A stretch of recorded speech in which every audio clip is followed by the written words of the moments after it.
poderia mudar, inclusive, ou pode mudar a história do país? Bom, obrigado todo mundo que está assistindo a gente, obrigado vocês da Rio pelo convite para falar aqui. Só uma correção na biografia ali, já são quase 5 anos, o pessoal tem que atualizar lá. Rapaz, mas passa rápido mesmo, já teve impeachment da Dilma, já teve governo Temer, Joesley Day, já teve eleição 2018, ano da Previdência ano passado, e esse ano, acho que a previsão mais errada que a gente já fez assim na XP, desde que eu comecei e o meu time também, a gente achou que ia ser mais tranquilo. Falou, não, esse ano só tem eleição municipal, uma reforma ou outra ali, reforma tributária, não sei o quê. Então deve ser um ano mais tranquilo pra gente. Tudo errado. Mas assim, o que falta para dar união? Primeiro, políticos melhores, tá? Acho que a gente está numa entre-safra da geração que fez a Constituição, por idade, por tempo na política, e de uma geração política nova que ainda não se afirmou, mesmo que esteja no poder, não se afirmou e que não é a representação de como vai terminar a próxima década. Então, acho que falta políticos melhores, mais bem formados. Segundo, acho que até deriva um pouco desse primeiro raciocínio, entendimento maior da crise, do tamanho dessa crise, né, do que ela representa na saúde, na economia, e aí ela não deveria representar tanto na política. Veja, eu tenho dito por aí, eu acho que essa crise tem 3 vetores aí de subcrises, mas que também são muito grandes, né? Você tem primeiro o problema de saúde, porque agora os recursos profissionais, a estrutura de saúde está mobilizada corretamente, tá? Para combater o coronavírus. Mas aí o cara que tem que fazer uma fisioterapia para voltar a andar não está conseguindo fazer, né? O cidadão que testaria, que nem sabe, mas que testaria e encontrar um problema coronário, um problema de coração, ele não vai fazer esse teste. Então esse cara vai morrer, né, de infarto daqui 1 ano, 2 anos. Né? Então essa crise ela tem assim, isso a gente tem relato de hospital de câncer, a gente tem relato de vários assim doenças já pré-existentes que não estão sendo cuidadas, porque todos os recursos, toda a atenção está sendo dada para o combate a uma pandemia global, que é o coronavírus. Não necessariamente está errado, mas você tem esse problema. Isso está sendo gerado nesse exato momento. Então você tem uma crise de saúde que ela se estende ao longo do tempo. O sistema de saúde vai continuar caro, vai continuar ineficiente, vai continuar sobrecarregado com as doenças pré-existentes que agora não estão sendo, não estão recebendo 100% da atenção dos governos, profissionais de saúde. Você tem uma outra crise que é econômica, que aí eu não preciso explicar, vocês sabem melhor do que eu. É uma crise que eu acho que ninguém encontrou o fundo ainda, né, do poço. Vai ter uma nova rodada de revisões de queda de PIB. Né? O que tem aí até agora foi o que os economistas conseguiram fazer com números um pouco frágeis no começo de abril. Né? Agora que você está começando a entender o que está acontecendo de fato. Nos países desenvolvidos, aqui, a situação é a mesma em todos os lugares. Mas eu acho que essa crise econômica ela é grande. Assim, a gente não está vindo num país que estava crescendo 10% e que estava todo mundo bem e que agora você consegue se segurar e passar pela crise e depois volta tudo ao normal também. Acho que nenhuma dessas coisas é verdadeira. Né? A gente estava vindo de uma economia que estava lutando para crescer, que estava dando sinais positivos. Finalmente a gente estava feliz com isso. Assim, falava com o Mansueto, falamos com o ministro Paulo Guedes no começo do ano, falamos ali com os secretários da Fazenda, todos eles muito animados, a arrecadação estava melhorando, porque o cenário, talvez não fosse aquele cenário de crescimento de 2,5%, mas era um cenário de crescimento, além do PIB potencial. Né? Isso seria bastante positivo. Esse cenário já não existe mais, mas era esse cenário. Aí você vem o coronavírus e faz todo mundo sair um pouco mais pobre dessa crise. O mundo, de uma forma geral, sai um pouco mais pobre. E eu duvido que as pessoas... O setor de serviço vai apanhar muito, né? Mas eu duvido que as pessoas voltem a consumir, ou voltem a produzir, ou voltem a rodar a economia pessoal e de negócio como era no pré-crise, exatamente no pré-crise. Isso tem uma penada ainda de demora para voltar, as pessoas terem confiança de que, olha, meu emprego vai ficar estável ou não vai, né? Assim, eu acho que a crise econômica ainda é maior do que está apontando. Então, as pessoas têm que ter mais atenção a isso. As pessoas que eu falo são os políticos, né? E tem uma terceira pernada disso, que é a crise política, que ela é gerada por isso, por uma geração de políticos mal formado, é uma geração de políticos egoístas, que está olhando para 2022, que está olhando para a próxima eleição, e não tem entendimento desses 2 outros problemas, que geram milhares de outros problemas abaixo deles, como se fosse organograma, né? Coronavírus, crise econômica, crise de saúde, e aí você vai tendo milhares de subproblemas ali. E que não entenderam ainda o tamanho assim, do desafio que terão, né, como governantes. Então, a próxima pergunta nossa é exatamente em cima disso. Uhum. Te dar um gancho para você continuar. Como é que você está enxergando a governabilidade do Bolsonaro pós essas 3 crises, né? Da saúde, a econômica e a política que foi gerada com a saída do Moro?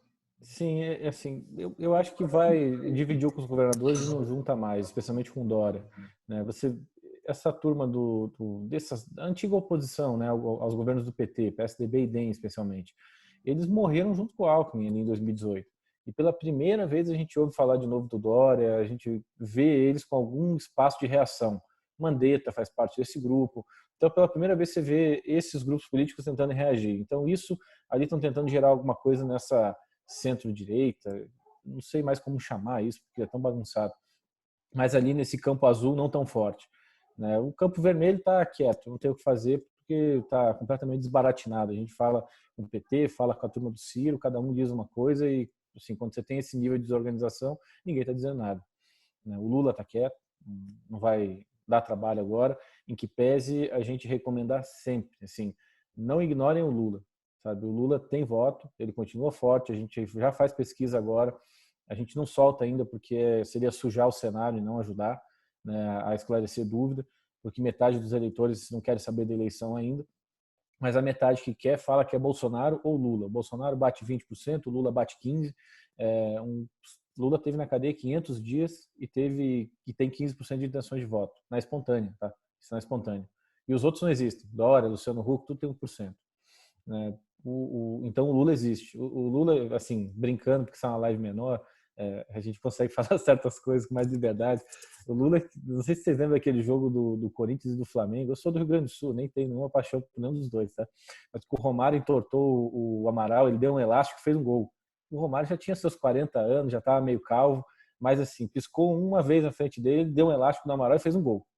Sabe? O Lula é mais ou menos isso. Se você piscar na frente dele, ele dá um trabalho danado. Ele colocou 46 milhões de votos no Fernando Haddad, que desapareceu depois.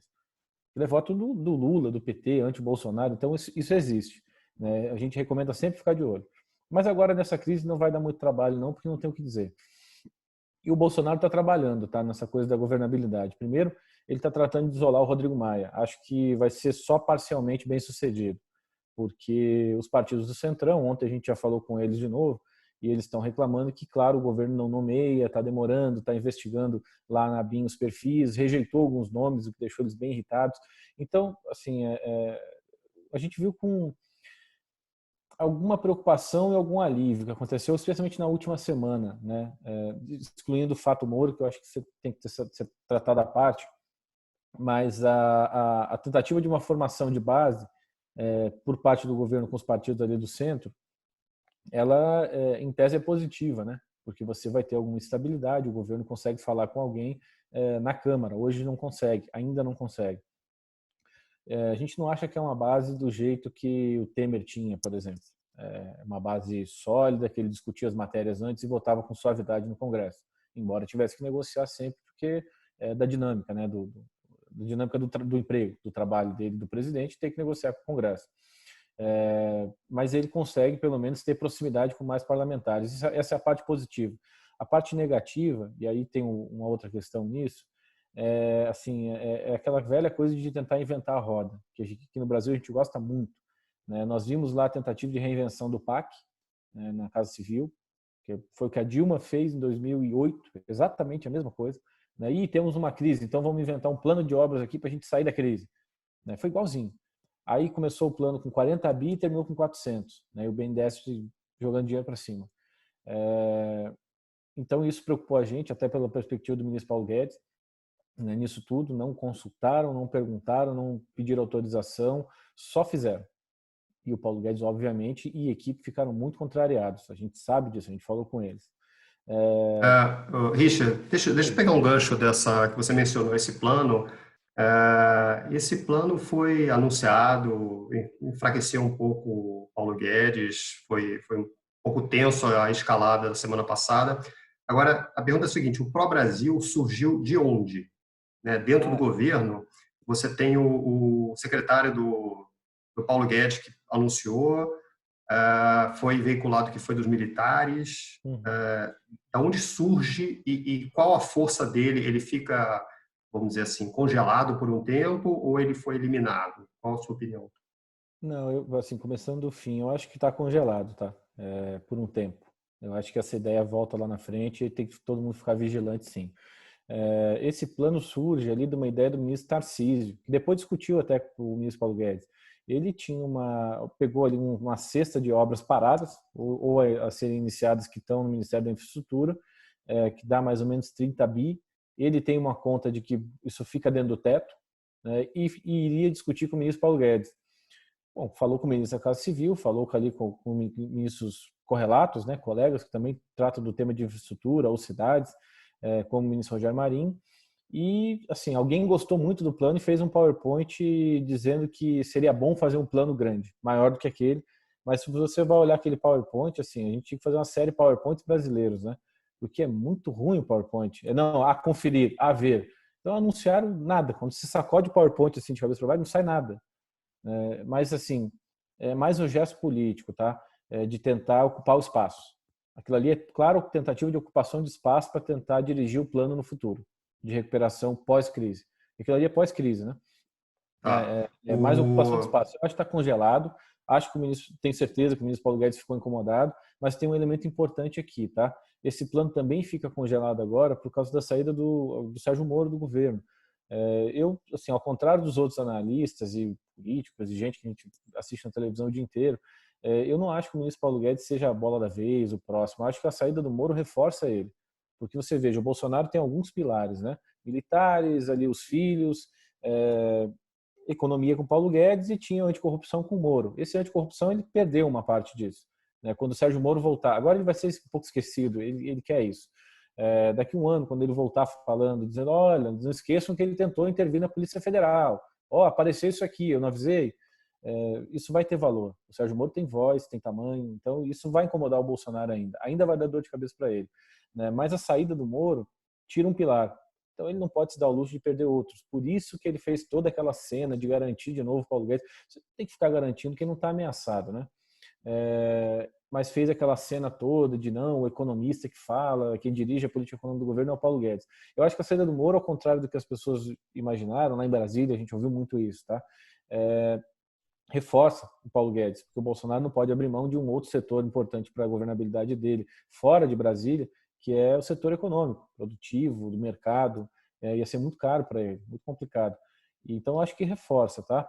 Agora, tem que ficar de olho, porque reforça para agora. A gente até estava brincando na nossa reunião ontem de manhã, a nossa equipe, dizendo, olha, tudo bem, continua tendo posto de Ipiranga, tá ali, mas abrir um Shell bem do lado, daqui a um pouco faz promoção.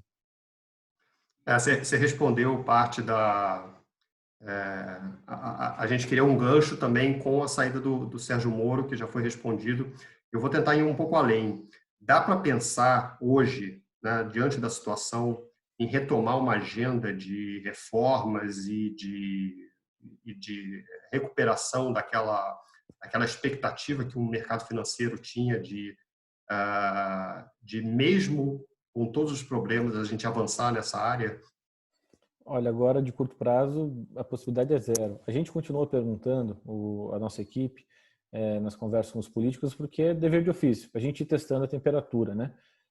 Assim, no começo da crise a gente perguntava, o pessoal dizia, não, vamos ver quando é que dá para retomar, tal, porque ninguém sabia ainda qual era a extensão, né? Agora você fala, o cara olha para você como se tivesse descido de Marte naquele exato segundo e diz, o que você está falando de reforma? Que reforma? Sabe? Então não tem ninguém em Brasília, assim, até o Paulo Guedes parou um pouco de falar disso, né? O discurso de reforma agora ele é inviável, não funciona no curto prazo. Talvez lá para o fim do ano discuta-se alguma coisa, mas vai ter, assim, um perigo que é real, tá? Ano que vem é pré-eleitoral. A gente tem no Brasil uma espécie de roteiro para todos os presidentes, os que completaram 4 anos, principalmente. Você no primeiro ano faz ajuste, economiza. Lembre da Dilma. Dilma 2011. Baita de um ajuste, botou um monte de coisa em ordem, fez faxina, tirou o corrupto do governo. O primeiro ano ela arrumou a casa, né? A Dilma Rousseff. Tudo bem que o Palocci era o ministro da Casa Civil por um tempo, então isso ajudou muito. Mas arrumou a casa. No segundo ano, começou a ficar criativa, porque era eleição municipal, o PT tinha que ganhar algumas cidades. Então é normal. No segundo ano, o cara dá uma soltadinha, né? Economizou no primeiro ano. No terceiro ano, lembra da Dilma Rousseff de novo. Mesmo com manifestações de 2013, os 5 pactos dela era para gastar mais dinheiro. Com o fiscal já sob questão, com inflação ali meio pressionada, marretando os juros para baixo. Então, assim, o terceiro ano é sempre a preparação do ano eleitoral. Daí vem um questionamento que é importante, assim, como é que fica o teto de gastos? Tá? Eu acho que o ministro Paulo Guedes vai ter que ser muito firme nisso, porque antes de falar de reforma fiscal, como a reforma emergencial, como a dos fundos constitucionais, ele vai ter que segurar o teto, porque vai ter pressão da política para derrubar o teto, ou para pelo menos flexibilizar o teto para investimentos, na prática é derrubar o teto, e vai ter pressão, até mesmo na cabeça do presidente Bolsonaro, vai passar isso algumas vezes, porque o cara está no ano pré-eleitoral, está vendo a economia destroçada. Assim, se o Paulo Guedes não tiver numa mão um plano para ele, convincente, e diga, presidente, se nós fizermos reforma A, B e C, nós vamos chegar em outubro de 2022 com você forte. Isso já vai ser uma coisa ruim se ele não tiver. Acho até que terá, né? Mas se não tiver, é ponto contra o teto. Tá? E a pressão assim, do mundo real, dos militares, da política, do entorno do presidente Bolsonaro vai acontecer. Então ele vai ter que ter um bom plano que compreenda reformas e que compreenda a manutenção do teto. Porque se cair o teto, não adianta você fazer reforma. O governo perde credibilidade no mercado e a situação fica muito complicada, né? Você perde ali Ontem o Valderi, o secretário da Fazenda, fez uma live com a gente à tarde. E ele disse, olha, não é que o teto é uma âncora, agora ele virou uma super âncora. Né? Então você perde uma super âncora para a economia, para a situação fiscal, para tudo. E eu acho que esse é o grande risco, tá? Ali do segundo semestre, especialmente do ano que vem, é querer mexer no teto. Então essa briga ainda vai acontecer. Por isso que eu digo, aquele plano está congelado, porque para ele ser viabilizado, o plano do Tarcísio não precisa mexer no teto, tanto assim. O plano apresentado pelo ministro da Casa Civil, sim, precisa bater no teto, né? Precisa mexer, flexibilizar. Então, eu acho que tem que tomar muito cuidado com isso. O ministro Paulo Guedes vai ter que ser muito firme na defesa do teto e na apresentação de um plano que justifique manter o teto, porque o próximo alvo da política, assim, dos gastadores vai ser isso.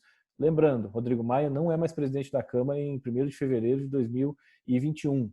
Então, o Rodrigo, você pode gostar mais dele, você pode gostar menos dele. Você só não pode discordar que ele foi o presidente que votou a reforma da Previdência com pouca ajuda do governo e que segurou muita pauta-bomba. A gente fala do Rodrigo agora pela dívida dos estados, essa negociação, que foi esquisita mesmo, foi bem feia, dos estados agora, mas o que o Rodrigo segurou de pauta-bomba ano passado e esse ano, essa do confisco das empresas dos 10%, por exemplo, aquele projeto que é do Centrão, né, do PL, que você obrigatoriamente compulsoriamente teria que doar ao governo 10%, emprestar ao governo 10% do faturamento do ano anterior de empresas com mais de 1 bilhão de valor de mercado, e o governo ia te pagar depois, provavelmente em precatórios. Assim, o Rodrigo travou isso até agora. Agora o Centrão virou governo e tirou de pauta. Então o Rodrigo tem uma importância, tá? E ele não é mais o presidente a partir de 1º de fevereiro do ano que vem.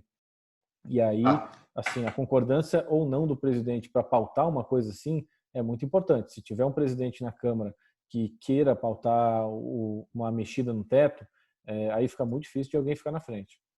Entendi. A pergunta que a gente tem agora talvez o Rodrigo Maia tenha a ver com isso.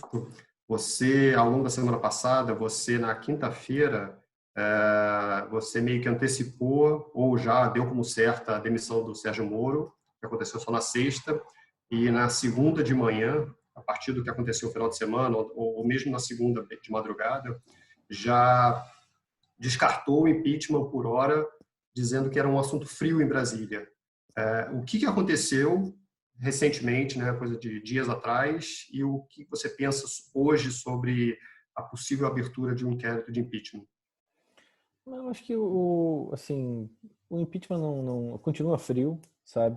Acho que tem algumas coisas que têm que ser cumpridas assim para você ter as condições de tocar um impeachment. Primeiro, mais vontade popular, não tem ainda o suficiente. O Bolsonaro ainda tem bastante apoio, ele tem 30%, e a 30%, assim, isso a gente imagina e isso a gente escuta em Brasília também, de gente armada. Então, é PM, a base das Forças Armadas, ali, os não oficiais, né? O soldado, cabo, sargento. Assim, você tem ex-popularidade do presidente, uma popularidade dentro de grupos que são radicalizados, né? Você tem, assim, a economia ainda não colapsou, isso ainda vai acontecer, ainda tem que ter um desgaste, tem que andar ainda, né? A gente não tinha, por exemplo, no começo de 2015, uma economia tão colapsada, então a Dilma ainda se segurava nisso e o mercado só foi abandonar ela de verdade quando o Levi saiu do governo, no final de 2015 quase. E aí em 2016 foi possível o impeachment. Então esses movimentos eles demoram meses, assim, o calendário ainda não está direito para fazer o impeachment. Mas falta ainda essa questão econômica, tem que piorar ainda para o presidente. Assim, se o Paulo Guedes saísse, eu acho que isso andava mais, acelerava, tá? Essa percepção de que estava tudo ruim na economia e que aí o Bolsonaro ia tremer um pouco mais, por isso que a gente acha que o Paulo Guedes não sai de jeito nenhum. Mas isso, acho que no Congresso também tem que ter mais vontade. A gente está sentindo o plenário muito frio da Câmara e do Senado. Todo mundo, não, calma aí, vamos ver. Estamos no meio de uma crise, não vamos criar outra.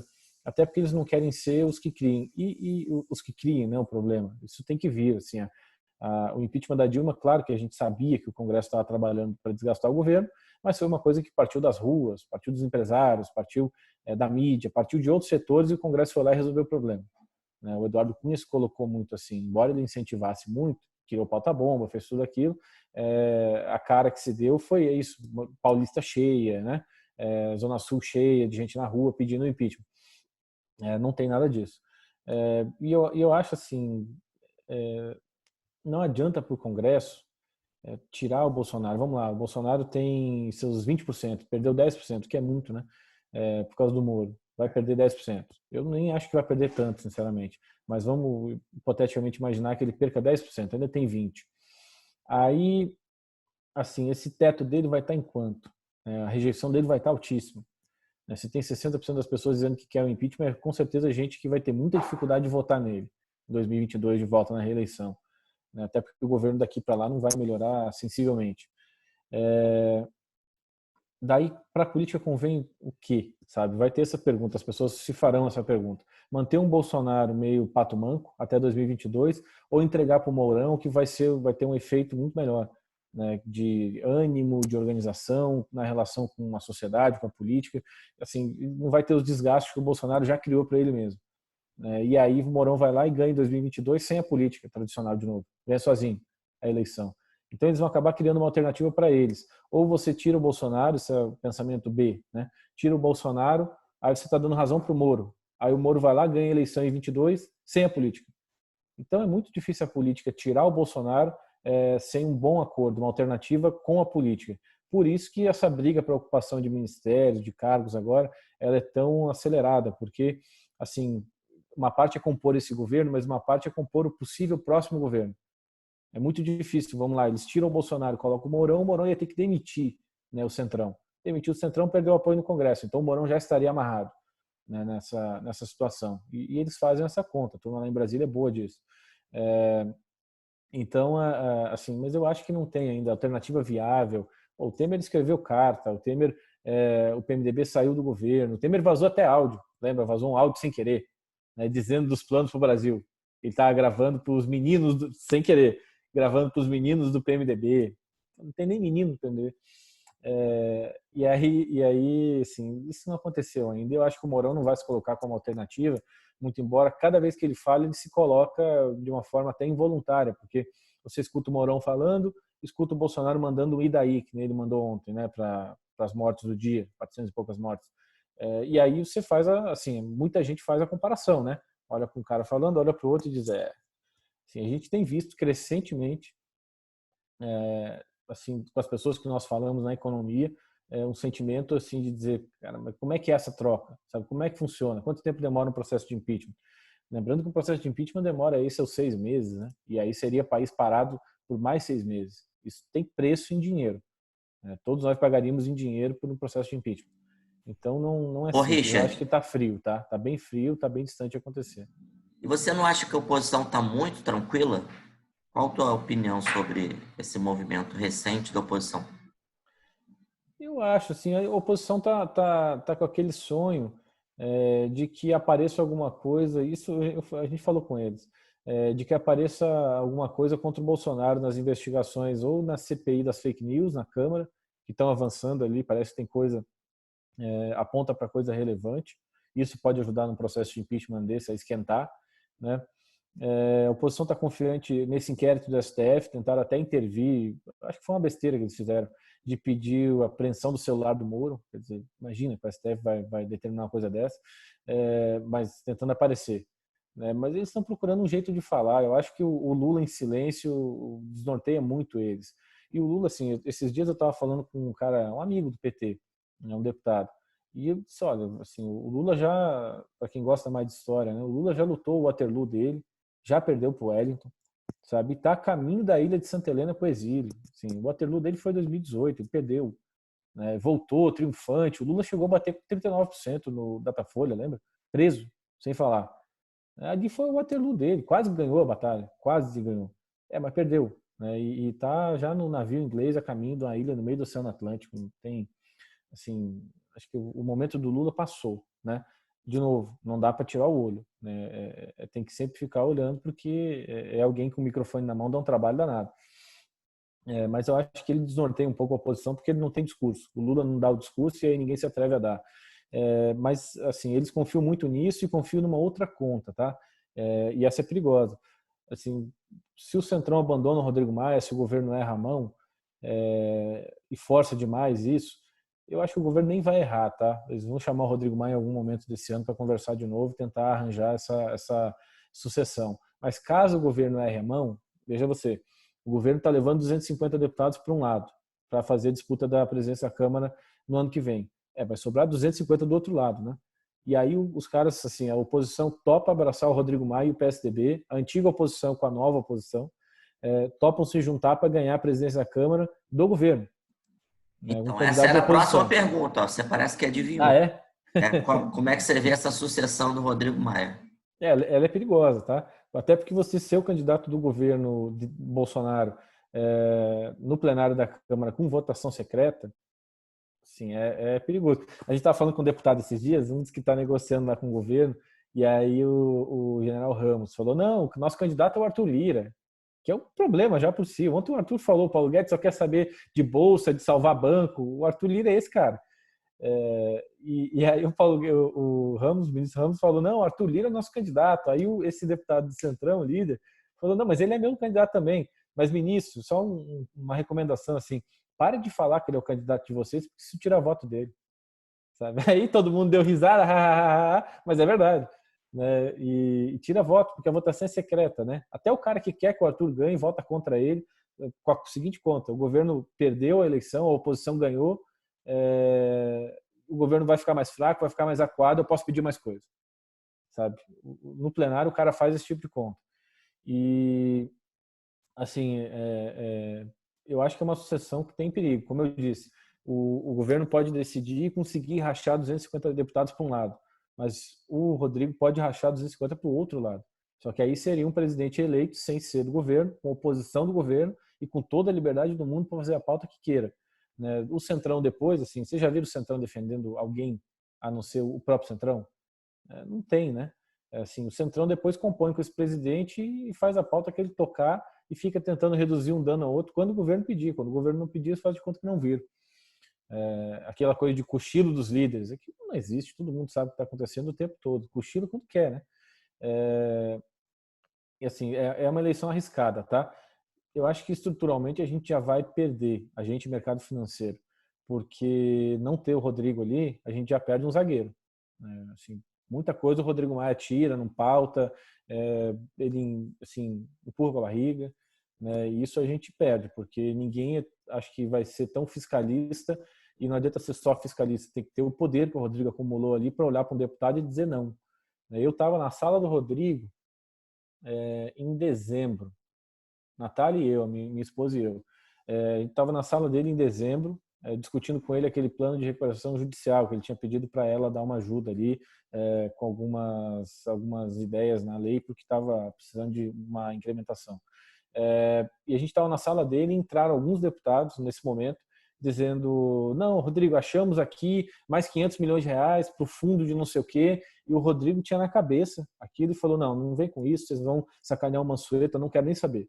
Ele falou, não tem dinheiro para isso, eu não vou votar, se vocês colocarem isso no projeto não vai ser pautado. Sabe, debate pronto. Assim, não é qualquer presidente da Câmara que consegue fazer isso, tá? Esses caras saírem dali e não virarem oposição a ele no mesmo segundo, né? Assim, o Rodrigo conseguiu acumular uma força que outro presidente da Câmara, talvez o Eduardo Cunha teve, né? E conseguiu acumular com isso uma convicção de temas econômicos. De novo, você pode gostar mais ou menos do Rodrigo, você só não pode dizer que economicamente ele não é bem orientado, né? E isso a gente já não vai mais ter. Bom, acho que a gente pode voltar um pouquinho depois esse tema de política local, mas tem um ponto aqui que a gente gostaria de tocar, de eleição americana. Né? Antes do coronavírus, por exemplo, nós líamos que o cenário base era de reeleição do Trump. Né? Ainda é. Por quê? E qual seria, a partir de então, a maior dificuldade para ele? Porque não sei se vão embaralhar as cartas de novo e começar do zero. A gente sai mais forte, principalmente por conta dos pacotes, dos estímulos. Como que vocês estão vendo isso? Né? Porque no final a economia americana a eleição americana acaba também impactando aquilo. Eu acho que sim, a gente continua achando que o Trump ganha a eleição, até porque você jogar 2 trilhões e meio na economia, assim, se você perder a eleição depois disso, é para se esconder numa caverna, né? 2 trilhões e meio de dólar, né? Na economia. Se você perde a eleição depois de uma coisa dessa, depois de mandar cheque na casa das pessoas, com a assinatura.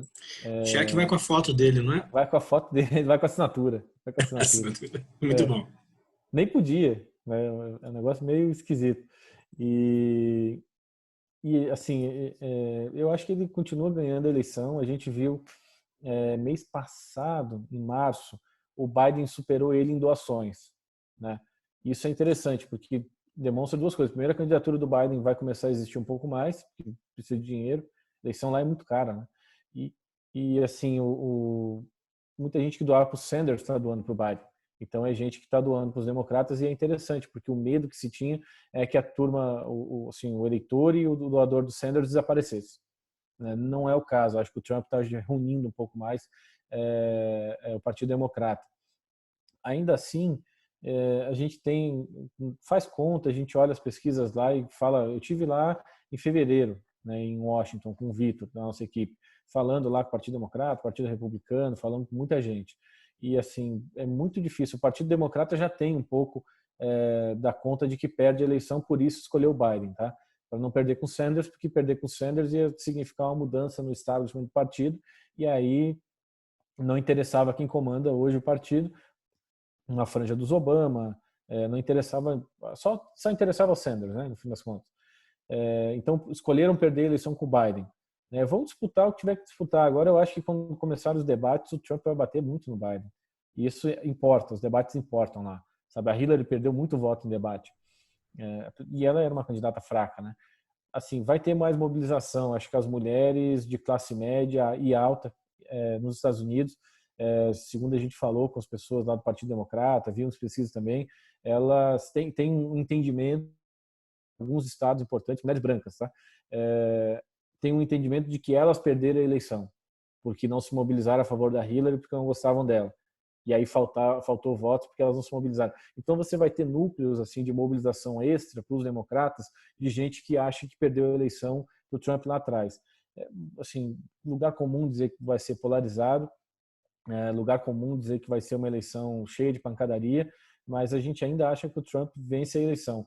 Assim, para ele perder a eleição, a frase é essa, assim, ele tem que perder a eleição. Acho que não está na mão ainda dos democratas ganhar a eleição. O Trump ainda tem o destino dela. O Obama não vem com um apoio forte? Vem. Não, o Obama bota voto, especialmente voto no sul dos Estados Unidos, né? Sim, de classe média alta, ele coloca bastante voto na urna. Mas ainda assim, eu acho que o Trump vai botar uma máquina muito forte nos estados. Eu acho que ele tem eleitores muito fiéis, assim, eleitor tipo aqui, para fazer a relação, tipo Bolsonaro ou tipo Lula, que não abandona por nada, assim, tudo que o cara fala ele tem razão. E sei lá, eu acho que assim, Nova York ele vai perder, mas já perdeu, já tinha perdido, né? Na Califórnia ele vai perder, mas já tinha perdido. Deve ganhar a Flórida de novo, né? E aí o Texas, que era um dos estados que a gente estava olhando com mais atenção, porque o Texas sempre foi republicano, mas ele começou a ficar um pouquinho mais democrata. Eu acho que ali a gente recomenda atenção, né? Tem alguns estados que dependem ali economicamente do xisto, né, do gás de xisto, do shale gas, e ele está desesperado tentando salvar a indústria, porque essa redução do dólar bate muito forte nessa indústria nos Estados Unidos, então e claro que isso é sistêmico, lá todo mundo é muito alavancado, então banco regional, todo mundo tá na berlinda, né? E o Trump está fazendo programas específicos para isso, porque ele tem a ver com a eleição, claro. O Texas também tem muita indústria, né, de shale gas. E assim, ele está cuidando, ele está fazendo o dever de casa, tá, na economia. Assim, é um cara com um discurso forte, um discurso contraditório muitas vezes, se não brigar com ninguém também, tanto quanto aqui, parece que o dia não foi cumprido, né, não termina. E assim, mas eu acho que ainda está na mão dele perder a eleição, tá? Não está na mão dos democratas ganhar. Assim, é mais o Trump perder do que qualquer outra coisa. Tá, só uma outra coisa aqui que nem estava na nossa pauta, mas para não deixar de trazer uma curiosidade, hoje, quais seriam os principais candidatos numa eventual eleição, numa próxima eleição aqui no Brasil? Quais que você vê que hoje seriam candidatos ou que vão ganhando força ao longo do tempo? Tá, da esquerda para a direita. Alguém do PT, acho que ainda hoje seria o Haddad, quem tem voto é ele. Talvez o Jacques Wagner pudesse se colocar, porque está no meio do mandato de senador. Eu acho que o Rui Costa, governador da Bahia, seria alguém também que pudesse brigar por essa vaga. Mas aí é a mesma cota do Jacques Wagner, seria um ou outro contra o Haddad, né? A disputa interna é essa, apoiados pelo Lula. Então o PT, com certeza, com seus 10% de votos de saída. O Ciro, que não tem mais o que fazer também. Talvez o Luciano Huck, mas eu acho que o Luciano Huck começou a se posicionar na crise agora, ele está mal, assim, não está bem. Esses dias eu estava vendo ele vendendo bugiganga na televisão no meio da crise. Você fica olhando e diz, cara, o cara é presidenciável e está vendendo coisa na televisão no meio de uma crise, sabe? Fazendo garoto propaganda de loja. Sai daí, né? Assim, o que vão dizer é isso. Eu sou marqueteiro de campanha em 2022, eu coloco crise, Luciano Huck vendendo produto, vendendo geladeira. Pô, tá errado, né? Assim, um cálculo político muito errado. Mas o Luciano tem aspirações. Se vai ser candidato ou não até lá é mais difícil de dizer, mas eu acho que nessa eleição ele está mais firme para ser candidato do que na outra. Na outra eu dizia que ele não ia de jeito nenhum. E não foi. Acho que o Moro gostaria muito de ser candidato, a gente sabe disso. A gente só tinha informação que tinha na quinta-feira de que de fato ele tinha pedido sim demissão, se fosse demitir o Valeixo, porque a gente tem muita proximidade, né, com ele, com o pessoal dele, e a gente sabe que o Moro olha a pesquisa, sabe? Ele olha a nossa, ele olha tudo que sai, então ele calcula, ele é um bom jogador de xadrez, tem paciência, espera um momento. Se não fosse assim, ele não teria prendido o Lula, por exemplo. Era difícil fazer, né? E ele teria paciência. Oi. Fazendo um pequeno parênteses na sua menção ao Moro, o que a gente espera do Moro na parte econômica, né? Ele talvez seja mais conservador do que liberal na parte social. Assim, economicamente, quais são as ideias dele? Você dá para ter uma ideia? Não dá para ter alguma ideia. Eu acho que assim, quem levou ele para o governo foi o ministro Paulo Guedes, né? Isso é uma coisa que conta a favor dele. Agora, assim, também tem ideias do tipo servidor público, né? De receber o auxílio moradia. O Moro, assim, não tem muita ideia sobre economia, tá? Ele tem tanta ideia sobre economia quanto assim, o cidadão médio brasileiro. A gente não vê ele tendo nenhum grande discurso, mas é alguém que calcula bem, sabe? Ele é bom de conta. E, assim, acho que não escolheria um ministro, ou pelo menos alguém na campanha, para ser assessor econômico que não tivesse relação com o mercado. Então, acho que necessariamente vai escolher alguém assim, né? Para ganhar a eleição, você tem que fazer isso. Acho que uma das coisas que cobrou um preço do Haddad foi justamente ele não ter anunciado um Marco Lisboa, não ter anunciado alguém sólido na economia, né? Para poder fazer essa relação para ele. E essa lição fica. Eu acho que o Moro vai seguir uma linha assim.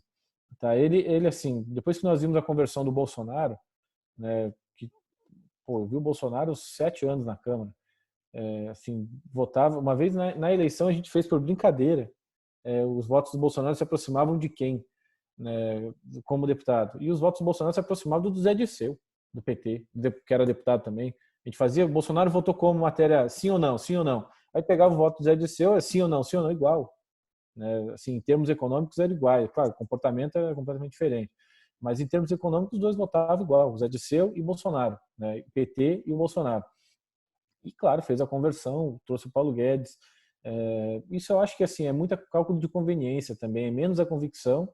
Eu não acho que o Bolsonaro tenha refeito as suas convicções econômicas, mas é mais a conveniência do que você precisa para governar e para, assim, você tem que ter uma ideia para a economia. Eu acho que o Moro criaria uma ideia parecida com a do Paulo Guedes, ou talvez não tão reformista, não tão duro, uma coisa de Chicago, mas uma coisa mais perto de Arminio. Acho que vem dali, sabe? Dificilmente ele teria um economista sem credibilidade, até porque ele é bom de conta, ele sabe que tem que ter, né? Convicção, convicção, convicção, acho que ele tem muito mais de direito do que de economia.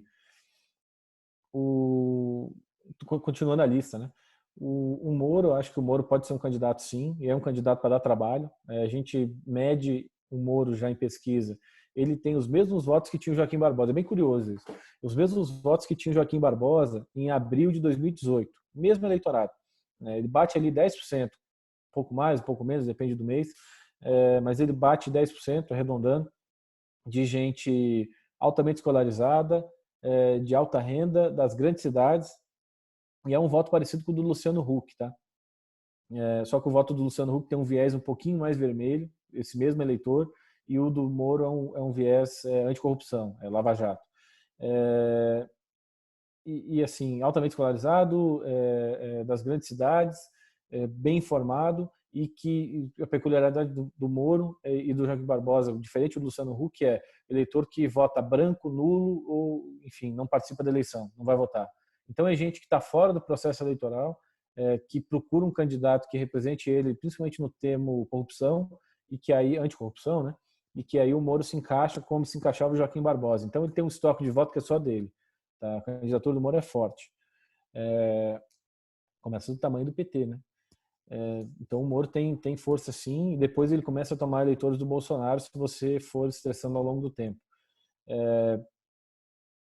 O Dória quer muito ser candidato, mas eu acho que vai avaliar, porque o Dória, primeiro, quer ser candidato, mas segundo, ele não quer ficar sem um mandato. Então, se for muito arriscado uma candidatura presidencial, duvido que ele vá. Né? Sai reeleito governador de São Paulo, espera mais 4 anos, ele é novo, e vê como é que fica o quadro ali na frente. Né? Sim, mas é um candidato possível. Né? A gente ouvia que o pessoal do Bolsonaro, ali em volta dele, morria de medo de uma chapa Moro-Mandetta, tá? Morriam de medo. Sabe? E vão se juntar esses dois, é uma chapa muito forte, né? Você tem o cara símbolo de anticorrupção e tem o cara símbolo que virou um símbolo em um mês e meio na coisa de saúde, responsabilidade, ciência. Então é uma chapa que tem muito apelo. Mas aí teria que tirar o DEM do Dória. Você tem o ACM Neto, que pode querer ser candidato pelo DEM, vai sair da prefeitura de Salvador agora, muito bem avaliado. É um cara bom de política, bom de discurso. Se soltar ele também com o microfone na mão, ele dá um trabalho. Bem inteligente. Assim, se o DEM resolver não sair com o PSDB e não colocar vice de alguém, o candidato é ele, né? Óbvio, assim, do DEM. Rodrigo Maia não. Não, Rodrigo Maia não. Rodrigo não. O Rodrigo sabe que não tem o appeal, né, para isso. Sim, o Rodrigo é chato pra dedéu, né? Vocês já ouviram o discurso do Rodrigo? É para dar sono, assim, é complicadíssimo. Não ganha um voto, ele vai perder voto. Então o Rodrigo não. E eu acho que o Rodrigo não é nem um bom vice para ninguém. O Rodrigo, aliás, tem uma situação muito peculiar, porque a briga aqui no estado do Rio de Janeiro vai ser enorme. A turma do Carlos Bolsonaro, especialmente, vai tentar fazer com que ele não se reeleja deputado federal. Né? Eles vão para a destruição em 2022. Então o Rodrigo tem que procurar aí se proteger, porque a máquina de redes sociais vai para destruir ele na eleição. Né? Uma parte vai para eleger os candidatos do Bolsonaro, uma parte é para destruir o Rodrigo. E ele tem que se cuidar. E aí você tem... Eu tinha pensado em mais um nome, rapaz. Bom, vamos avançando. Tem o Bolsonaro, obviamente, né? E assim, pode ter uma peculiaridade que cada partido lance um candidato, porque você não vai mais ter coligação para deputado federal. Então não adianta mais você ter aquele chapão gigantesco com 20 partidos, porque assim, para puxar deputado federal, o bom é você ter o seu candidato. Aí você vota X na urna e vota X para deputado, X para senador, isso puxa voto, né? O PT vai fazer uma bancada boa, não vai desaparecer, eu acho que vai puxar voto, e Bolsonaro vai ter uma bancada boa, e esses partidos de centro vão ter que arrumar uma boa estratégia para conseguir fazer bancada, que é PP, PTB, PR, PRB. A preocupação desses partidos é fazer deputado, né? Para depois irem para lá para o Congresso e tentar conseguir as coisas do governo. Eles vão ter que arrumar uma boa estratégia ali, né? Em torno de algum nome que dê visibilidade para os candidatos a deputado deles. A gente pode ter muito candidato nessa eleição. Amoedo não vem. Pode ir. Mas assim, o Amoedo de novo vai fazer seu 1,5 milhão de votos e representar uma tese, mas eu acho que o novo ainda não tem musculatura, né? E carregar ali o Minas Gerais vai ser pesado, né? O resultado de Minas Gerais, se alguém quiser bater no novo, agora está mais fácil do que na eleição passada. Acho que não vai precisar, vai ficar pequeno, então ninguém vai gastar muito tempo, a não ser se o PSOL tiver candidato, né? Que aí é bom brigar com o novo. Você falou no Bolsonaro ter uma base grande, mas por qual partido? Não, Aliança. Eu tenho uma conta da Aliança que eu acredito nela. Eu acho que o Bolsonaro não quis fazer o Aliança para essa eleição municipal. Inteligentemente, tá? Porque ele quis no primeiro momento, eu acho que ele recuou depois, porque e aí coloca a culpa na justiça eleitoral, no establishment, então só conta positivo. Porque, veja, o presidente sempre perde essa eleição de meio de mandato, né, municipal. O Lula perdeu, o Lula no auge perdeu essa eleição. A Dilma não conseguiu, assim, a não ser que o Bolsonaro ganhasse alguma grande cidade, Rio, BH, ou São Paulo, principalmente, assim, qual ia ser a leitura? Bolsonaro perde as eleições municipais, né? Se não ganhar São Paulo, Porto Alegre, Curitiba, Rio de Janeiro, BH, Salvador, Fortaleza, Belém, assim, não adianta ganhar cidade de interior, sabe? A leitura ia ser essa: Bolsonaro perde a eleição municipal, com assim o agravante de que o Bolsonaro não tem um grupo político muito grande, né? Então ele não tem muita gente para confiar, né? O efeito colateral disso é esse. Aí você pega sei lá, o cara tesoureiro do partido de uma cidade pequena, interior de sei lá onde, fez caixa 2. O que vai sair no jornal é: partido de Bolsonaro faz caixa 2, sabe? Então para ele era só risco, né? Aí deixa lá a turma dele buscar assinatura para criar depois o partido, liberam, diz que não vai criar, mas deixa a culpa para a justiça eleitoral e para a burocracia dizer que não pode. E ele não se obriga a disputar a eleição. Os candidatos dele vão disputar a eleição dos partidos que estão no PSL, no DEM, no PTB. Para que ele vai se meter, né? E essa eleição nem conta para fundo partidário, o que conta é de deputado federal. Então, depois da eleição municipal, o Bolsonaro vai acelerar na criação da aliança, que é o partido dele.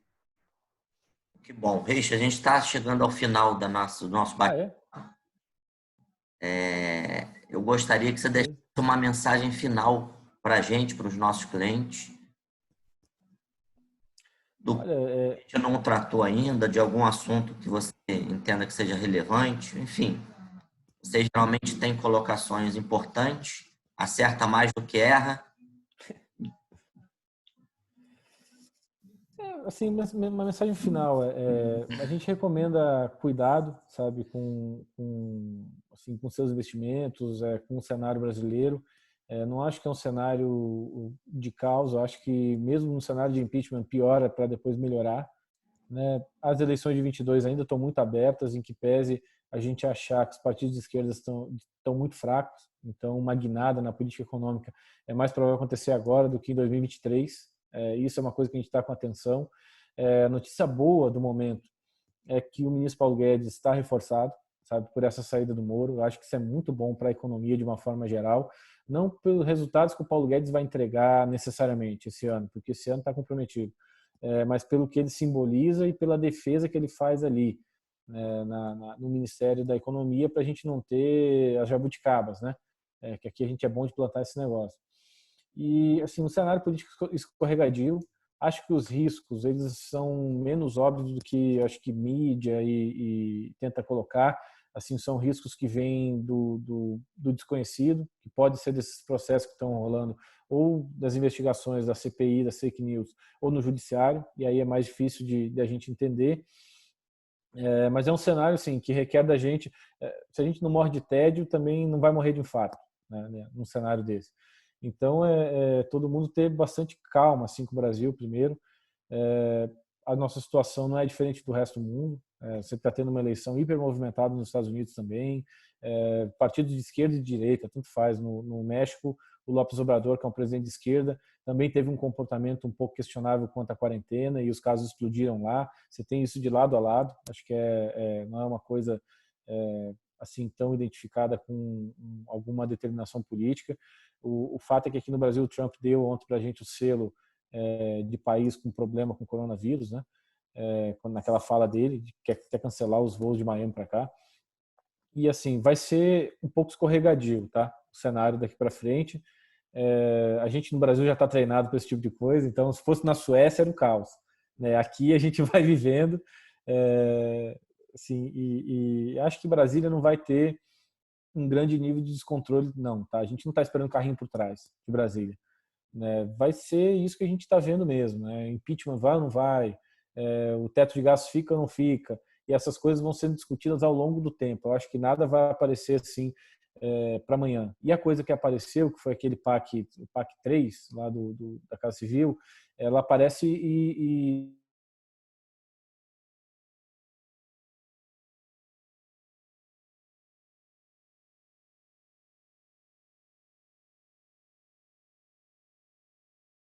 se entendesse, talvez o ministro Paulo Guedes não fosse ter tanta força, né? Assim, a gente, no limite, tá um pouco mais calmo do que estava na semana passada, porque essa tentativa de formação de base na Câmara ela é importante, no Senado também, para dar uma estabilizada. É claro que é para o presidente não ser impeachmentado, que é um assunto que sempre é tenso, né?